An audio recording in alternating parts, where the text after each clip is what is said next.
hacerlo simultáneamente con la distribución de los alimentos. Vamos a ir a Primera de Tesalonicenses capítulo 5, verso 22, donde el apóstol Pablo da una instrucción bien sencilla, clara, sin mayores complicaciones para poder entenderla, y que podría constituirse en el corazón o el centro de la idea del mensaje de esta mañana. Y dice así la palabra, primera carta de Pablo a los Tesalonicenses capítulo 5, verso 22: absténganse de toda especie de mal. El problema de la maldad es fundamental en la humanidad. Por causa de que la maldad se multiplicó, fue que Dios trajo el diluvio. Amén. Dios trae juicio por causa de la maldad. Y nosotros podemos estar dentro de la iglesia y seguir siendo malos. Podemos estar dentro de la iglesia, en el liderazgo, en el ministerio, y todavía no tenemos el dominio de nuestra carnalidad, de nuestras pasiones, y estar de una o de otra manera manifestando o expresando nuestra maldad, nuestro egoísmo, nuestra injusticia en diferentes direcciones. Entonces el tema de hoy está conectado con lo que es la visión de la iglesia. Yo hablé el día jueves, dentro de la secuencia que tuvimos de celebración de toda la semana, en qué consistía la visión de la iglesia y cuál es nuestra identidad, cuál es nuestra misión. Y como dice el pastor Miguel, ciertamente hemos tenido ese problema de estar acomodados, de estar igual que Jacobo, Pedro y Juan, cuando el Señor se transfiguró, deseosos de tener una ramada ahí para estar en la gloria con Moisés y con Elías, mientras abajo había un mundo necesitado, mientras abajo los otros 9 discípulos o apóstoles no habían podido echar fuera a un demonio. Y entonces como iglesia cometemos ese error, nos convertimos en miembros y somos miembros internamente, pero no estamos alumbrando al mundo, no estamos siendo sal al mundo, no estamos haciendo buenas obras. Y en ese sentido la palabra y la amonestación del pastor Miguel es clara y directa en cuanto a estar acomodados, porque como yo expliqué el día jueves, cada miembro de la iglesia debe de tener conciencia de la identidad como edificadores. Si usted es un miembro de la iglesia, usted debe ser un edificador. Y yo hablé acerca de las maneras en que edificamos el día jueves. Si no ha visto ese video, creo que ya está en la página para que usted pueda ir a verlo y usted se ubique. Ahora voy a conectarme un poco porque es importante que la iglesia esté clara, entendida sobre lo que es la visión, nuestra identidad y lo que Dios nos pide. Porque aunque el jueves hablé sobre en qué consiste la visión y hablé de la identidad nuestra, de la asignación nuestra, hoy yo quiero enfatizar lo que Dios espera de nosotros como su pueblo, ya que en el capítulo 58 de Isaías es bien claro que el fundamento de nuestra relación con Dios y el poder recibir su respaldo tiene que ver con ciertas cualidades o con ciertas acciones. Y entonces vamos a enfocarnos de manera que podamos entender lo que debo hacer y lo que no debo hacer según la visión. Y entonces el tema extraído de 1 Tesalonicenses 5:22, absténganse de toda especie de mal, nos muestra lo que no tenemos que hacer. Porque todos estamos llenos de maldad. El asunto es que tenemos que abstenernos de manifestarla. Tenemos que abstenernos de ejecutarla. Tenemos que llevar cautivo todo pensamiento de codicia, de celos, de contienda, de envidia, de disensión. Tenemos que abstenernos de toda especie de mal.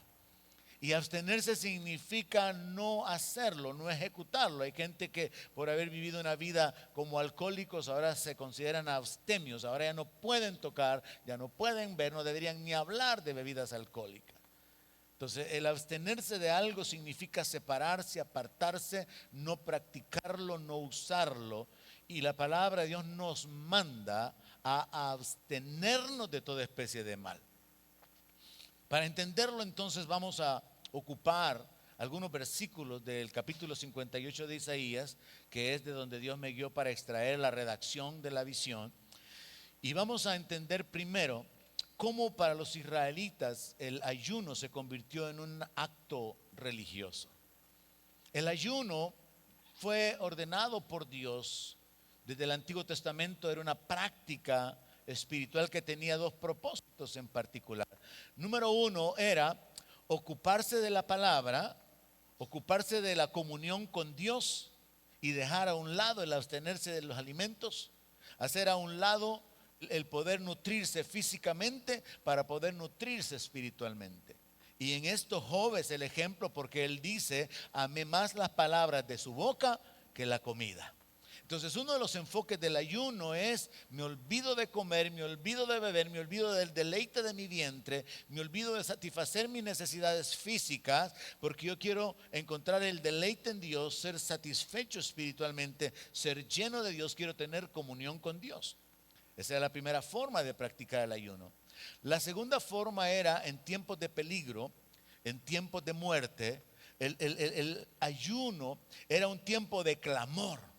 Era un tiempo de buscar a Dios con todo el corazón, pidiendo su intervención, pidiendo milagro, un milagro de liberación o de protección. Uno de los más sobresalientes es el que está registrado en el tiempo de Esther. Otro es en el libro de Jonás, donde el rey proclamó ayuno y dice que hasta los animales y hasta los niños de pecho no recibieron pecho ese día o ese tiempo.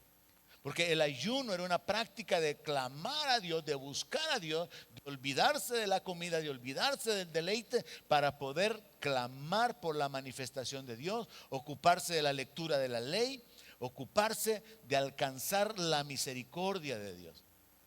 Pero para los judíos, con el correr de los siglos, el ayuno se convirtió en un rito, en una práctica religiosa, en algo mecánico que no tenía sentido. Se convirtió en una práctica que tampoco tenía valor espiritual. Se redujo simplemente a dejar de comer. Simplemente no comían. Y ellos creían que al no comer y estar martirizándose por el hambre y estar padeciendo esa necesidad, ya Dios estaba siendo agradado porque estaban martirizando su cuerpo. Los israelitas llegaron a creer que por el simple hecho de no comer, Dios debía responderles. Y esto lo encontramos en el verso 3 de Isaías 58, donde Dios mismo les reprocha ese pensamiento. ¿Por qué dicen ayunamos y no hiciste caso?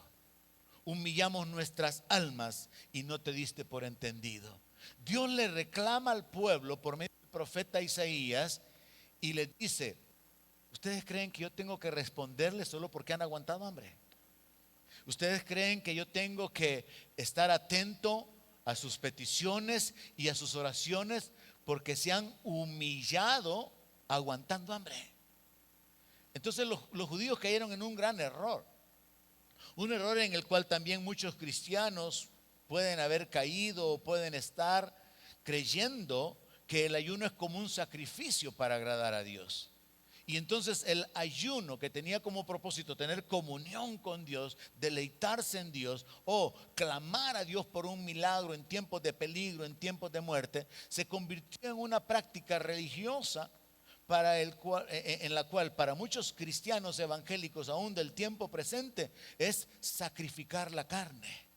Y por causa de sacrificar la carne, por causa de aguantar hambre en la mañana, al mediodía y casi en la noche, y estar ya listos para entregar el ayuno e ir a comer todo lo que no se comieron todo el día, ya Dios tiene que escucharles porque se han humillado, se han sacrificado erróneamente.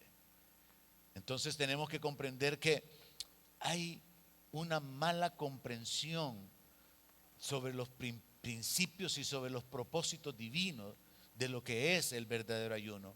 Porque el ayuno se conecta con el tema en el sentido de abstenerse de alimentos. Pero nuestro tema esta mañana es: absténganse de toda especie de mal. Es mejor que usted no se abstenga de alimentos, pero se abstenga de hacer el mal, a que usted se abstenga de alimentos una vez a la semana, pero no se abstiene de hacer el mal. Entonces Dios quiere que nuestro corazón sea cambiado y que seamos entendidos de los valores espirituales, de las cosas que a Él le importan, de las cosas que Él quiere. Y eso es lo que está claro en Isaías 58. ¿Qué es lo que Dios quiere? Y por eso esta mañana nos enfocamos en lo que tenemos que hacer y lo que no tenemos que hacer, de acuerdo a la visión dada por Dios en Isaías 58. Los israelitas llegaron al colmo de comportarse egoísta e injustamente el día que ayunaban. Entonces, en el mismo verso 3 podemos leer en la segunda parte: he aquí que en el día de vuestro ayuno buscan su propio gusto y oprimen a todos sus trabajadores. ¿Se imaginan a ustedes a un jefe, a un empresario cristiano que ha proclamado ayuno X día de la semana, pero llega y al igual que el resto de los días, llega gritando, faltándole el respeto a sus empleados, pero está en ayuno? Les habla golpeado, intransigente, no considerando las circunstancias que puedan haber causado algún retraso en la producción, en la entrega, en el trabajo o lo que sea. Pero él es cristiano y está en ayuno. Como que no cuadra. Pero llega a un punto donde la mentalidad religiosa puede opacar el verdadero sentido espiritual de las cosas. Y así es como estaban los israelitas. En el propio día en que ayunaban, buscaban su propio gusto, eran egoístas. El mismo día que ayunaban, oprimían a sus trabajadores. Y en el verso 4 el Señor continúa reprendiéndolos, porque recuerde que aquí es Dios usando al profeta Isaías para confrontar al pueblo. Y en el verso 4 le dice: he aquí que para contiendas, para debates ayunan, y para herir con el puño inicuamente no ayunen como hoy, para que su voz sea oída en lo alto. Dios les está diciendo: ustedes se abstienen de la comida, pero no se abstienen de andar de pleitistas contenciosos, no se abstienen de dañar, de herir, de ultrajar, de insultar, de maldecir, de avergonzar a otros. Ya no continúen ayunando como lo hacen ahora. Ya no continúen absteniéndose de alimentos, sino que mejor absténganse de hacer todo lo malo. Y entonces yo voy a escucharles en lo alto, dice el Señor. Entonces, cuando nosotros comprendemos que el ayuno se convirtió en una práctica religiosa, tanto para los judíos como para la iglesia evangélica, en muchos movimientos o en diferentes etapas en la vida del creyente, tenemos que llegar al centro del problema, y el problema es la hipocresía. El verdadero problema que Dios enfoca a través del capítulo 58 de Isaías es la hipocresía. Porque Dios les reclama diciéndoles que ellos lo buscan como que si fueran gente que ha caminado en justicia, que le han obedecido y que quieren justos juicios. La hipocresía es el problema, de tal manera que el Señor es bien claro en señalarlo. En el verso 5 les dice, a manera de pregunta y de confrontación: ¿ustedes creen que el ayuno que yo escogí es que el hombre aflija de día su alma? Dios está diciendo: ¿ustedes creen que yo me agrado, yo soy honrado con que anden con la cara triste, con que anden sufriendo el hambre, sufriendo, padeciendo porque no han saciado su necesidad física? ¿Es eso el ayuno que yo quiero? Que anden ahí tristes, arrastrando los pies y con un sufrimiento por causa del padecimiento físico. ¿Es el ayuno que yo escogí? Que el hombre incline su cabeza y que ande ahí, que hasta para caminar, ¿verdad?, está más lento, porque cuando se tiene una actitud religiosa se quiere presentar ese estilo de vida de santidad, de consagración, donde la gente habla más suave, camina más despacio, baja la mirada, porque es que estoy en sacrificio, varón. Yo no les he contado, hermanos, pero toda la semana he estado en ayuno, y quieren impresionar con su espiritualidad. Entonces Dios los reprende y les dice: ¿ustedes creen que ese es el ayuno que yo quiero? Que ese es el ayuno que yo escogí. Que el hombre ande con su alma afligida, que el hombre ande con su cabeza inclinada, y que hagan cama de silicio y de ceniza. Era una costumbre en el Antiguo Testamento, como una forma de humillarse y de entender y expresar que no eran nada, tirarse al suelo como David lo hizo, echarse tierra sobre la cabeza, así como hacen las gallinas, o echarse ceniza, o ponerse sacos de silicio. Era parte de la costumbre de decir: no soy nada, soy del polvo, soy un miserable, Soy un desgraciado, desventurado, no soy nada. Y era la forma en que ellos acostumbraban mostrar que se habían humillado. Y Dios les dice, llamarán a eso ayuno y día agradable a Jehová. Dios les está diciendo, ¿ustedes creen que eso es lo que yo quiero? Ustedes no me conocen. Ustedes no han entendido mi corazón, no han entendido mis propósitos. Porque el acto de afligirse por la necesidad física en su estómago no tiene nada que ver con el acto de humillarse por la condición espiritual. Una cosa es que yo me humille porque sé que soy un pecador, le he fallado a Dios, estoy lejos, estoy separado de Él por causa de mi desobediencia, por causa de mi pecado. Y otra cosa es que yo esté en angustia porque no aguanto el hambre y yo quiero que ya se acabe el día de ayuno porque ya quiero entregarlo y ya quiero una cena y hasta estoy pensando qué es lo que voy a ir a comer. Es bien diferente estar afligido en mi alma por el hambre a estar afligido y angustiado porque sé que he pecado, porque sé que he deshonrado a Dios, porque sé que estoy mal, porque sé que habrán consecuencias de mis decisiones y mis acciones. Entonces el Señor les está haciendo reflexionar sobre esto, confrontándolos por medio del profeta. Los israelitas cayeron en el pecado de la hipocresía. Fingían obediencia, fingían espiritualidad, fingían consagración. Y esto, mis hermanos, es muy grave en el sentido de que Dios conoce hasta los pensamientos de nuestro corazón. Dios conoce las intenciones de nuestro corazón. Yo creo que los más tontos de los tontos han sido los que han querido engañar a Dios, como Ananías y Zafira, que vinieron y mintieron. Porque ¿y quién puede engañar a Dios? Si ante Dios, hermano, estamos desnudos. A la gente sí podemos engañarla, ante la gente sí podemos aparentar, ante la gente podemos sonreír aunque estemos llorando y quebrados por dentro, ante la gente podemos fingir amor aunque los odiemos y no nos alegró verlo, aunque le digamos me alegra mucho verlo y a usted no le alegró para nada haberlo visto. Ante la gente podemos fingir, a la gente podemos engañarla, pero ¿quién puede engañar a Dios? Pero los israelitas fingían que eran santos, fingían que eran obedientes, fingían que estaban consagrados a Dios, fingían que estaban cumpliendo las ordenanzas divinas. Y entonces Dios los reprende. En el verso 3 les dice, ¿por qué dicen ayunamos y no hiciste caso? Humillamos nuestras almas y no te diste por entendido. Estoy enfatizando un texto que ya leí.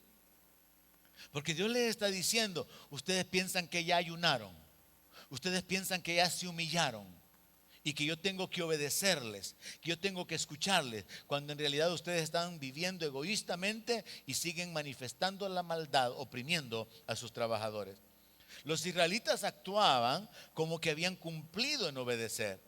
En el verso 2 bien claramente el Señor les dice, ustedes me buscan cada día, quieren saber mis caminos, quieren revelación, quieren guianza, quieren mi manifestación. Ustedes me buscan como que si fueran gente que hubiese hecho justicia. Ustedes me buscan como que si fueran obedientes, como que si fueran personas que no se han apartado de mi ley. Dios les está diciendo, ustedes están fingiendo. Están invocándome, están buscándome, están pidiendo que manifieste mi poder, mi favor a favor suyo. Pero ustedes no me obedecen, aparentan que me obedecen. Ustedes están actuando como que si fueran personas justas, están actuando como que fueran personas obedientes a mi ley. Y quieren que yo les responda. Me están pidiendo justos juicios, pero son injustos.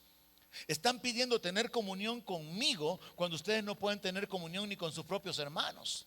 Ustedes están fingiendo, ustedes son unos hipócritas. El pecado por el cual Dios reprendió por medio del profeta Isaías al pueblo de Israel a esas alturas de la historia es la hipocresía. Ellos fingían que todo estaba bien. Y es que para nosotros el fingir, al igual que para Adán, colocarse las hojas de higuera para cubrirse, es la forma más fácil de pretender que todo está bien. Pero delante de Dios, hermanos, no podemos fingir. Y delante de Dios hay que llegar con la realidad. Señor, estoy hecho pedazos. Señor, no tengo fuerzas. Señor, estoy mal. Te necesito. Mi alma te anhela. Señor, no encuentro el camino para restablecer mi comunión contigo. Señor, he pecado, he fallado. Señor, estoy muriendo. ¿Por qué fingir que se está vivo cuando se está muriendo? ¿Por qué fingir santidad cuando se está hundido o esclavo del pecado? Delante de Dios no tiene ningún sentido. Entonces el problema de los israelitas fue ese. Y luego de fingir delante de Dios, actuaban delante de la gente de una manera perversa, de una manera injusta, de una manera egoísta. Pero ellos pensaban que todo estaba bien.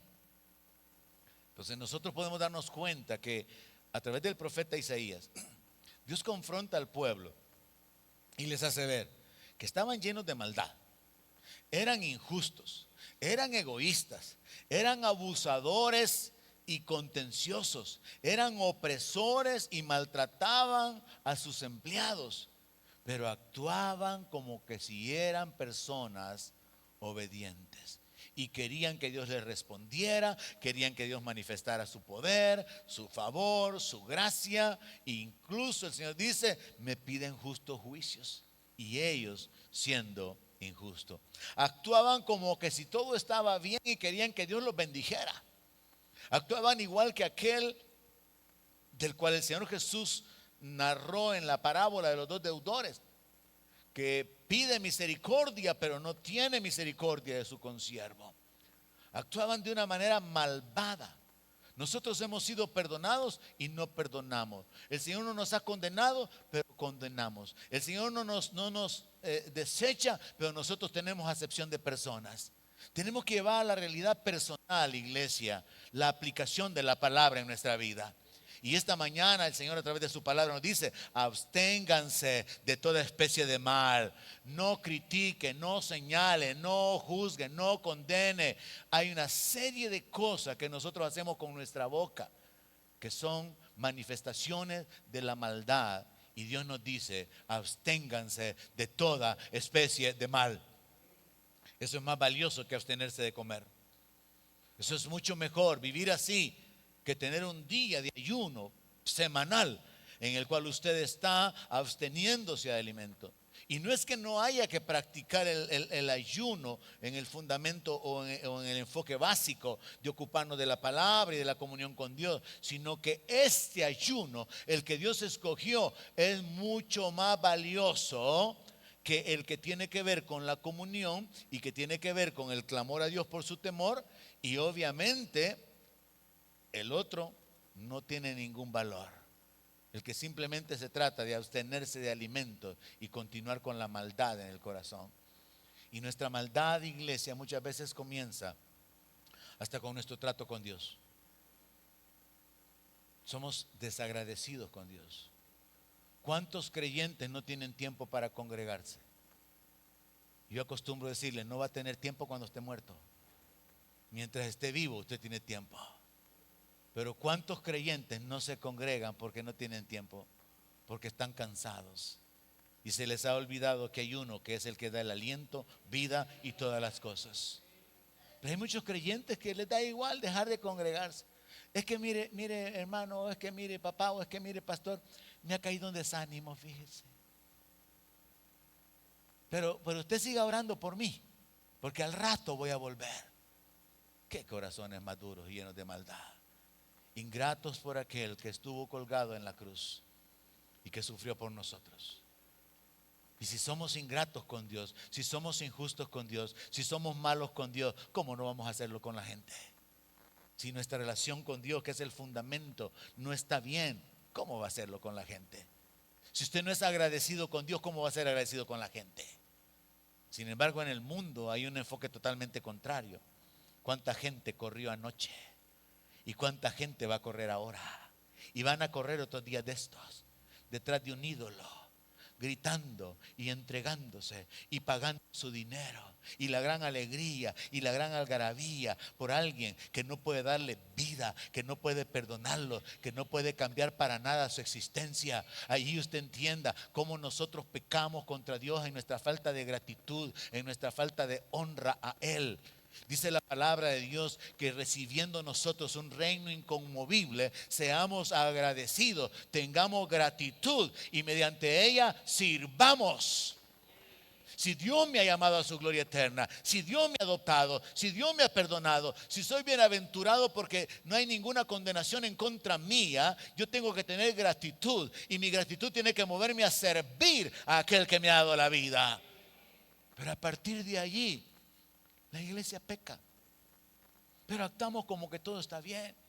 Queremos que Dios bendiga nuestras finanzas, matrimonio, salud. Pero no hay una actitud justa para con Dios.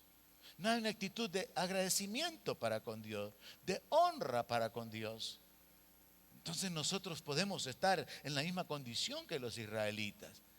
No estamos alineando nuestra vida a los principios y a los valores del reino, pero queremos que Dios nos bendiga. Queremos que Dios, por una oración pequeñita, ya Dios se desviva y envíe su bendición sobre nuestra finanza, que Dios provea para cada una de las cosas que necesitamos, que Dios nos saque del problema, que Dios sane nuestra enfermedad, pero no hay comunión, no hay gratitud. Pensaba esta mañana, mientras veía al hermano Miguel danzar, ¿cuánta gente tiene sus rodillas buenas y no danza? Y recordaba de algo que yo le decía al Señor, era parte de mi oración hace años. Señor, voy a doblar mis rodillas delante de ti, no las voy a doblar delante de nadie más. ¿Y cuánta gente llega al punto que ya no puede doblar las rodillas? Ya no pueden caminar, ya no pueden danzar.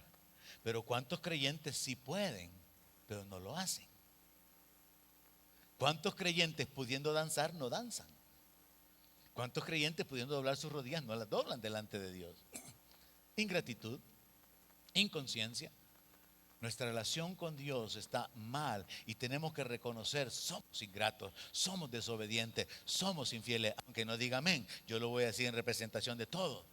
Y Dios sigue siendo bueno, Dios sigue siendo fiel, Dios sigue siendo misericordioso. Él sigue siendo paciente y continúa bendiciéndonos y esperando que nos arrepintamos y que nos volvamos y que hagamos las primeras obras. Dios sigue esperando por nosotros en su paciencia. Dios sigue esperando que usted se afirme y ponga al Señor antes que a su marido, ponga al Señor antes que a su mujer, antes que a sus hijos, antes que su negocio. A mí usted no tiene que explicarme que por qué no ha venido. Si yo me voy a morir un día de estos, o me voy a jubilar un día de estos, yo no lo voy a salvar, yo no lo voy a bendecir económicamente. Es más, yo no lo voy a llevar en oración cuando esté ahí arriba, como algunos creen que hacen los santos. No crea que yo ahí arriba voy a estar y Señor, yo te pido por mi hermana fulana. Y no, hermano. Es importante que cada uno reconozca quién es el camino, quién es la verdad, quién es la vida, y que entienda que el primer mandamiento es: amarás al Señor tu Dios con toda tu fuerza, con toda tu alma, con todo tu corazón, con todo tu ser. Y a partir de ahí ir alineando su existencia, porque la relación vertical con Dios afecta nuestra relación horizontal con la gente. Y nuestra relación horizontal con la gente puede estorbar nuestra relación vertical con Dios. Están conectadas. Cuando piensa en la cruz, piense de esa manera. La cruz me recuerda mi relación con Dios y me recuerda mi relación con los hombres, incluso los enemigos.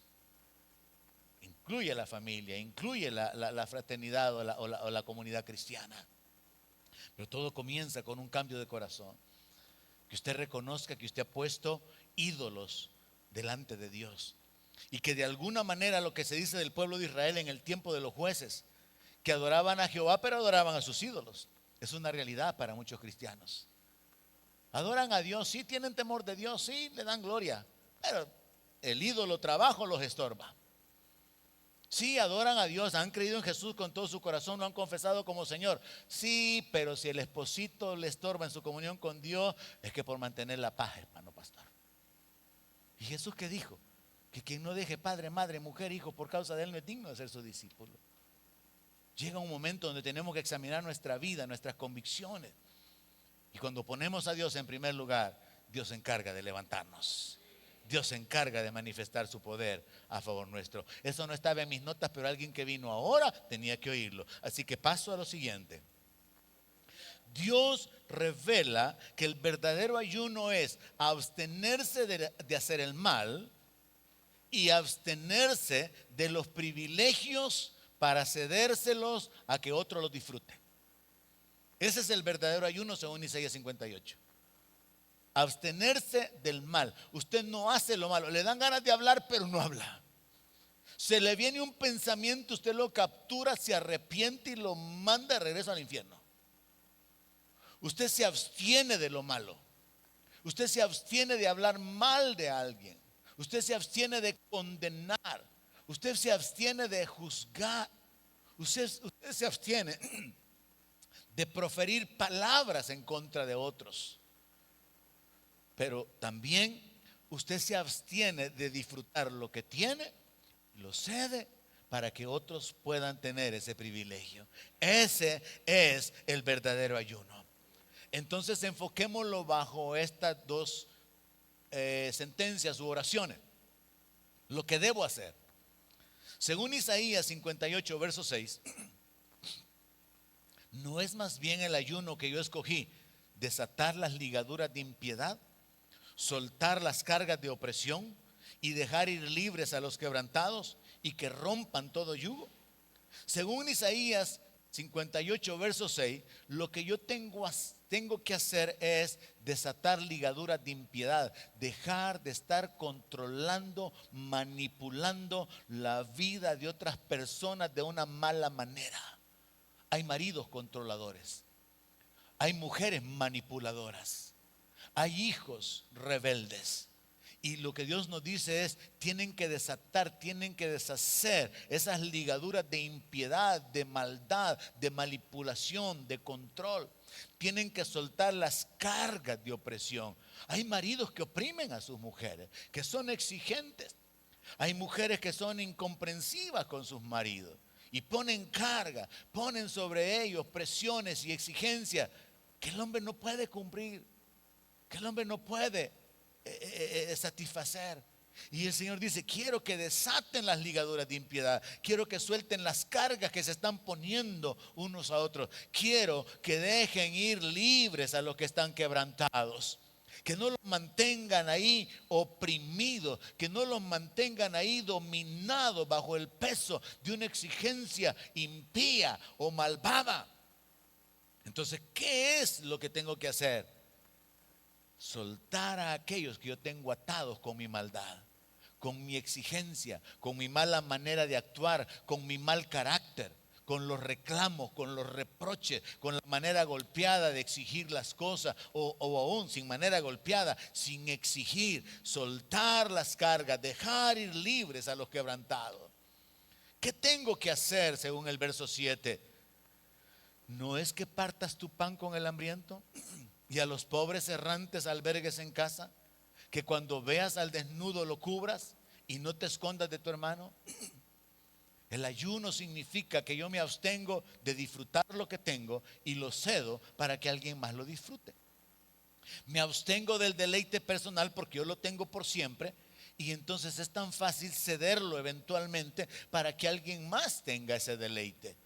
Entonces, darle el pan al hambriento, compartir, debería ser parte normal de los edificadores. Debería ser parte normal del pueblo de Dios. Partir tu pan con el hambriento. Que a los pobres errantes albergues en casa, algo que muy poco se practica ahora. Algo que muy difícilmente se realiza por diferentes circunstancias, por cuestiones culturales, pero que nos muestra el amor por el que no tiene casa. Que nos muestra el amor por aquel que no tiene un hogar donde poder residir, donde pueda con toda libertad habitar. Entonces es el apoyo por alguien que está en necesidad. Entonces, ¿qué es lo que yo tengo que hacer? Dar de mi pan. Ceder el pan que yo me voy a comer para que otro lo disfrute. Dar de mi comodidad, dar de lo que es el hospedaje, el alojamiento que yo dispongo para que otros también puedan disponer de eso. Como iglesia nosotros procuramos a nivel ministerial, cuando invitamos a alguien, cuando viene alguien particularmente de afuera, involucrarnos con las finanzas para poder proveer hospedaje para las personas que vienen. Pero eso es algo ministerial, eso es algo de iglesia. Pero aquí se nos está hablando de algo personal, que usted esté dispuesto a recibir en su casa a alguien en necesidad, a darle de comer, y no una vez, sino una y otra vez. Así que ahí me dice, ¿cuándo? Que cuando vea al desnudo lo cubra. En lugar de criticar, es que esa hermana, ¿verdad? Quizás le guste ese color, ¿verdad? No, no es que le guste ese color, no tiene de otro color. Que qué mal gusto, ¿verdad? Mire, esa hermana ni le dan esos zapatos con esa su blusa que anda y solo eso se pone. Quizás es como la guaracha que yo tengo, que por suavecita no me la quito. No, no es eso, lo que pasa es que no tiene otras. Comparta lo que usted tiene, cubra al desnudo.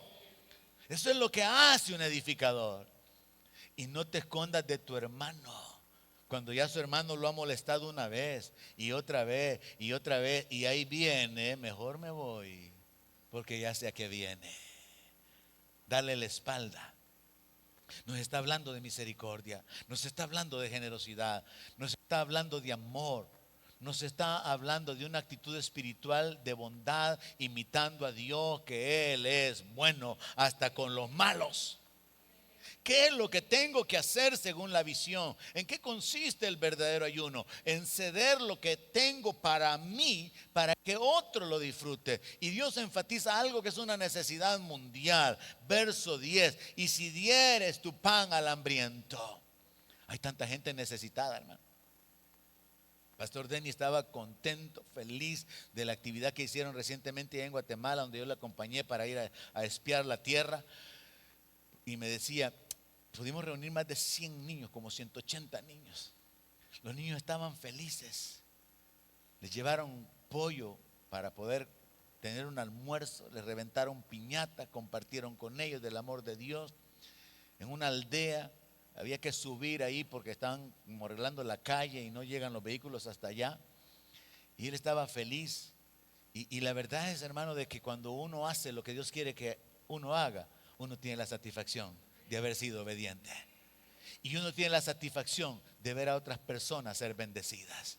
Y luego uno recibe la satisfacción de recibir recompensa por haber sido obediente. Nos conviene practicar el ayuno. Si dieres tu pan al hambriento y si sacias al alma afligida, saciar al que está afligido, al que está en angustia. Mire, para usted probablemente $10, $15 no son la gran cosa, pero para alguien eso significa un recibo de 3 meses que no ha podido pagar. Para alguien el poder sentarse con su familia y gastarse $48.50 en un almuerzo, que es algo común hacer, para otra familia eso puede significar la comida de casi toda una semana. Entonces es importante que nosotros seamos empáticos, que nosotros seamos sensibles, que nosotros consideremos la condición de los demás y que en la medida en que nosotros nos encontramos y tengamos capacidad, hagamos el bien a todos y nos abstengamos de todo mal. Esas dos frases resumen la visión y resumen la forma de vida de los edificadores. Se abstienen de hacer lo malo y se ocupan de hacer lo bueno, porque lo malo destruye y lo bueno edifica. Entonces los miembros del CCF no deberían de ser personas que destruyen la moral, que destruyen la identidad, que destruyen la integridad, que destruyen la vida de las personas, sino personas que edifican. Por eso parte de la visión dice, vemos a los edificadores que actúan con el poder del amor, hablando la palabra de Dios, profetizando y bendiciendo siempre. Deje al mundo que maldiga, deje al mundo murmurar, deje al mundo criticar, deje al mundo señalar, deje que los religiosos lo hagan, pero el verdadero hijo de Dios edifica con sus palabras, edifica bendiciendo, edifica intercediendo, edifica hablando buenas palabras y expresando buenos deseos sobre la vida de las personas. La palabra de Dios dice que si alguno quiere amar la vida y ver días felices, que refrene su boca de hablar mal.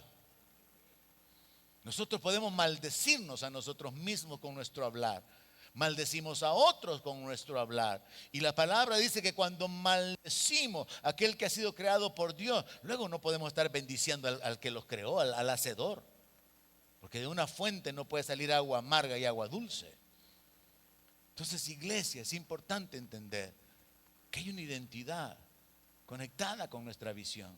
Y de una manera bien simple y sencilla, un edificador se abstiene de lo malo y un edificador se ocupa de compartir lo bueno, de ceder lo que tiene para que otro lo disfrute. Jesús habló de eso. Las cartas apostólicas nos hablan de esto. Jesús habló de invitar al que no puede pagarle, al que no puede invitarlo a comer. Jesús habló acerca de hacer el bien, de servir. Entonces todo se alinea con las cosas que realmente a Dios le importan. ¿Qué es lo que no debo de hacer? Verso 4. He aquí que para contiendas y debates ayunan, y para herir con el puño inicuamente. No ayunen como hoy para que su voz sea oída en lo alto. ¿Qué es lo que no tengo que hacer? Renuncie a ese estilo de vida de andar buscando el pleito, de andar buscando por qué contender, por qué reclamar, por qué reprochar, por qué señalar. No viva para contienda. Sea un pacificador, sea un portador de buenas nuevas. No alguien que causa tensión en el ambiente. No alguien que causa nerviosismo en el ambiente, sino alguien que es portador de la gracia de Dios y con esa gracia de Dios puede afectar la vida de las otras personas. No sea los que encienden la contienda, no sea los que están todo el tiempo reclamando, reprochando y señalando. Dice el Señor aquí, para contienda y para debate. No sea de esa gente que está todo el tiempo discutiendo, argumentando, señalando. La palabra de Dios dice, busquen la paz y síganla. Si usted está en paz, siga la paz. Porque a veces, hermano, en la familia, entre los hermanos, entre el marido y mujer, hay paz. Pero uno de los dos rompe la paz. Y ya se arruinó la noche. Se arruinó la salida. Por no haber cerrado la boca. Por no haber controlado un pensamiento. Por no haber controlado un impulso. Por haber generado una contienda. Se arruinó el paseo. Todo estaba bien hasta que una contienda apareció. Un reclamo. Un conflicto, una discusión. Entonces, ¿qué es lo que no tengo que hacer? Sea una mujer de paz, sea un hombre de paz, sea un pacificador. ¿Qué más no tengo que hacer? Dice el verso 4 en la parte B, y para herir con el puño. Probablemente usted no hiere, probablemente usted no golpea, probablemente en algún pleito matrimonial alguna vez hubo una discusión y un agarrón, o quizás más, pero Dios ya olvidó todo eso. Ya lo perdonó si se arrepintió. Pero el punto es que los israelitas vivían en ese estilo de vida, de herirse, de golpearse. Pero también la palabra de Dios dice que hay hombres cuyas palabras son como golpes de espada. No se necesita golpear a una mujer con la mano, la puede golpear con un par de palabras. Y mujeres, sepan que lo mismo es con el hombre. Usted puede matar a un hombre con un par de palabras. Lo hace pedazos, lo hace atravesado con un par de palabras. Las palabras hieren como espada, cortan, quitan la vida. Usted puede matar a sus hijos con una palabra. Sí, puede hacer que esté cansada de su terquedad, de su rebeldía. Ya no hay lo que hacer. Y en su descontrol interno de su mundo, pronunció una palabra de maldición sobre su hijo y lo mató, lo marcó y lo dejó ahí herido, sin que nadie lo levante. Por eso es que los edificadores tenemos que bendecir, porque la bendición produce vida, la maldición produce muerte. Señalar a alguien de ser un inútil, de ser un don nadie, insultar a alguien, como yo he sabido de mujeres que se refieren a su esposo como nada, es que es bien tonto mi esposa. Hablar de esa manera es una forma de traer muerte, de traer maldición sobre un ser humano. Entonces es importante dejar de contender, dejar de debatir, dejar de vivir para estar argumentando, reclamando, reprochando, señalando, queriendo poner todo el mundo en orden cuando no pueden ni poner en orden su propio mundo interior. Porque queremos controlar la vida de otras personas si no controlamos la nuestra. Queremos controlar la boca de otros si no controlamos nuestra boca. Pues tenemos que dejar de hacer estas cosas. Tenemos de dejar de herir, de lastimar a otro. Si lo que usted va a hablar o lo que va a hacer va a herir, no lo haga. Eso es el verdadero ayuno. Abstenerse de. Y aunque sea alguien con quien usted no mucha comunión tiene. Ocupemos el ejemplo, suegra, nuera. Ay, ya toqué una llaga por ahí. Aún ahí, hermana, no hable mal de su nuera porque la está atando, la está maldiciendo, la está colocando en una posición de juicio, de señalamiento. En lugar de eso, interceda. ¿O no enseñó Jesús a orar por vuestros enemigos? Entonces, ¿qué es lo que hace un edificador? Un edificador intercede. No maldice, no condena, no amarra. ¿Qué es lo que hace un religioso? Apedrea. Eso es lo que querían hacer los judíos. Y quedando la mujer libre, él le dijo: ¿dónde están los que te condenan? Ni yo te condeno. Eso hace un edificador. Un edificador no condena. Pues sí, pastor, pero es que usted no entiende. Mire, me está haciendo pedazos a mi hijo y mi hijo para mí es intocable. No, pero es que, vaya, le están tocando a su hijo. De acuerdo, ella va a dar cuenta. Y ojalá que su hijo se pare firme dependiendo del Señor y el Señor lo saque en victoria. Usted no se mete en problemas tocándola a ella porque está actuando igual que ella. Y al final, ¿cuál es la diferencia entre un creyente y un no creyente si actuamos igual? Es como recuerdo yo en los tiempos aquellos de la desgracia, de las pandillas, cuando uno que otro hermano vino a mí y me dijo: mire, pastor, esto y esto me ha pasado. Y a mí me dan ganas de hablar con la letra para que maten un número. ¿Y qué decía yo? No, pues sí, yo no voy a hacer nada, yo solo voy a hablar con la letra para que maten un número. Y al revés, los que tienen entendimiento que lo agarren. Y también hubo otros que me dijeron lo contrario. No, es que yo tengo un pariente número. Y ese número, mire, así me sacaba la letra. La maldad del corazón, la venganza. ¿Qué es lo que hace un edificador? Se abstiene del mal. ¿Qué es lo que hace un edificador? Cede su privilegio para que otro lo disfrute. ¿Qué más no tengo que hacer? Verso 9. Entonces invocarás y te oirá Jehová. Clamarás y dirá él: heme aquí. Pero bajo estas condiciones: si quitares de en medio de ti el yugo. ¿A quién usted tiene atado y le ha puesto una carga? ¿Sobre quiénes usted está poniendo exigencias? A veces una madre pone exigencias sobre el hijo mayor, sobre la hija mayor. A veces los padres hacemos eso o hacen eso. No es justo. Los hijos son hijos, no son padres. Pero dentro de la injusticia muchas veces se hace esto. Si quitares de en medio de ti el yugo. A veces el matrimonio ya no es aquel lazo de amor, de flores y de adornos que se coloca, ¿verdad?, en el momento del matrimonio, sino que se convierten en cadenas, como dijo el hermano José José. Bien saben, ¿verdad? No es que bien inspirados vinieron ahora. Entonces el asunto es que todas nuestras relaciones se pueden volver en un yugo. Todas nuestras relaciones pueden estar marcadas por una imposición, por una obligación. Entonces, ¿cómo yo aplico esto a mi vida? Sus últimos segundos de atención, por favor. La comida ya va a estar.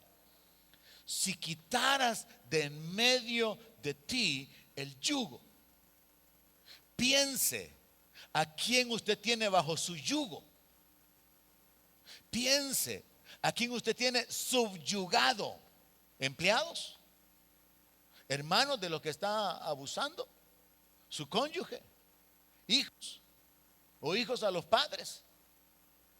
Y entonces rompa todo yugo. renuncie a continuar siendo el controlador, el manipulador, el que exige, el que demanda, el que se monta sobre los demás. Quite todo yugo de en medio suyo. Quite el dedo amenazador. El dedo amenazador nos habla de un corazón vengativo, de un corazón rencoroso. No, es que ya va a ver, yo la estoy dejando estar. No, yo lo que hago ahorita es que yo la veo en la iglesia y yo no le hablo. Pero al rato el Señor le va a dar lo que se merece. Nada que ver con el espíritu cristiano. Nada que ver.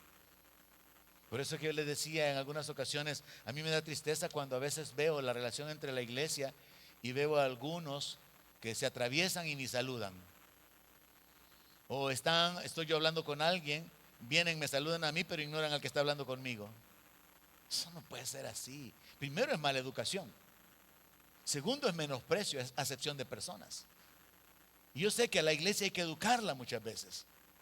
Hay que enseñarle a que dé buenos días, a que sonría, a que sea amable. Recuerdo haberles contado esa experiencia de una ocasión que anduve por el centro de gobierno muy temprano en la mañana.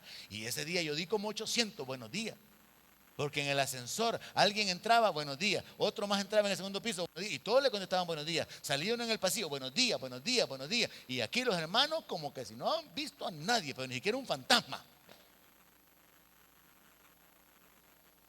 Y yo digo, qué iglesia más maleducada. Qué hijo más maleducado.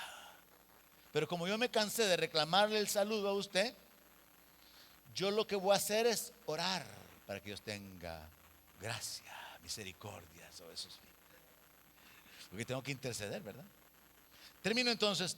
Si quitas de en medio de ti el yugo, el dedo amenazador y el hablar vanidad, hablar cosas huecas, sin sentido, vacía, hablar solo por hablar, hablar para lucirse delante de los demás, hablar para impresionar.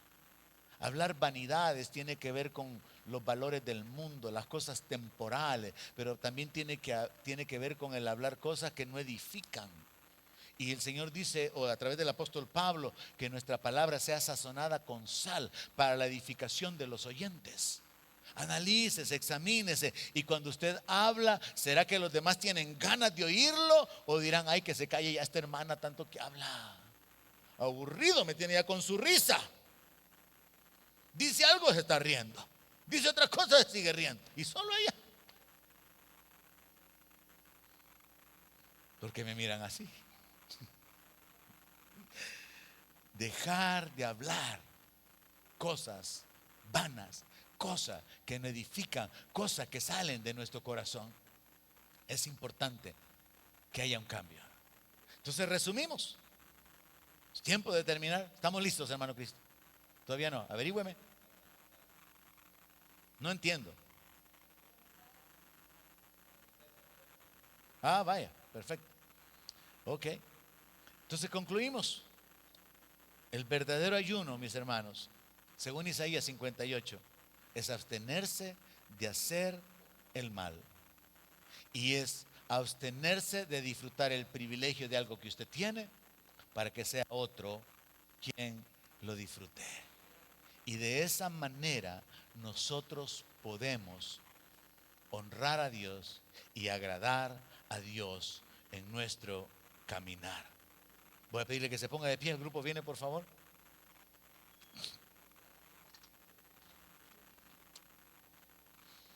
Vamos a enfocarnos en esto y a pedirle a Dios que nos ayude para que podamos con todo nuestro corazón disponernos de manera que podamos honrarle, cambiando nuestra mente, nuestra forma de vivir, absteniéndonos de toda forma de mal y cediendo el privilegio de lo que es nuestro y que podemos disfrutar. Vamos a orar y a pedirle a Dios que nos fortalezca y nos ayude con respecto a esto. Amén. Hermano Miguel, gloria a Dios. Aleluya.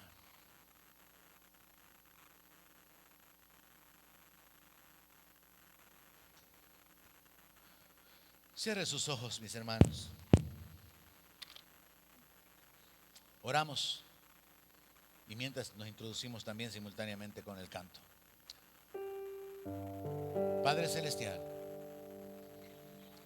reconocemos nuestra condición.